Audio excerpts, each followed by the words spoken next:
Alright guys, so I just got out of watching Kung Fu Panda 4. I had to re-record my other theater reaction because the last one I did kind of sucked, so I'm doing it outside. Yeah, this is the mall I watched it in. Yeah, Mega Mall. I watch a lot of movies there nowadays, and I don't even like the theater there for some reason.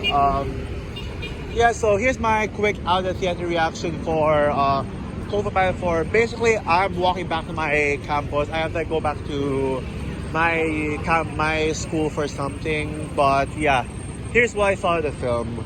I liked it. I did not love the film. It's nothing special. It's not mind blowing. It's not deep, emotional, impactful, or mature like the first two films. But I will say I actually prefer this over the third film. Why?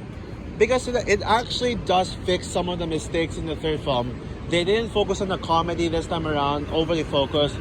They actually were action scenes, and I mean enough amount. Quality of action scenes, not as good as the first two, but it's still really good. I mean, the movie actually has a lot of action scenes, and that's good. I'm actually happy about that.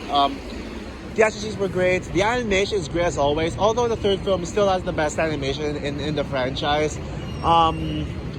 The character development is still there. It's still there. Don't worry about the Furious Five. They actually do make it. Actually did feel justified on why the Furious Five are absent. You'll see in the film.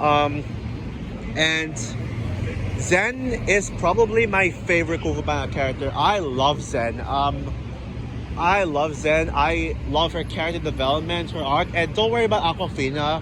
Like, she is never annoying at all, because Aquafina actually feels this is actually one of her more mature roles, I gotta say, and it actually might be my favorite Aquafina performance. So if you're gonna think Aquafina's gonna ruin Kung Fu Panda, no.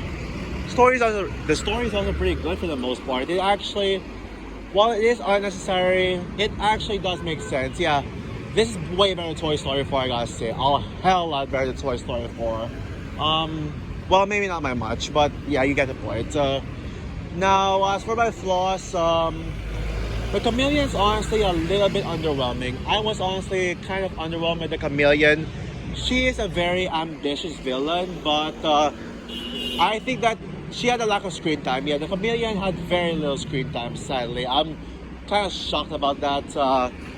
Comedy is honestly a miss. Not a fan of comedy. I did chuckle a few times, but honestly, most of the time, the humor didn't land for me.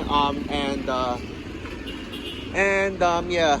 Now, the humor I would have let that slip by if only this film was aimed to be a mature movie like the first two, like a deep and mature. It wasn't, though.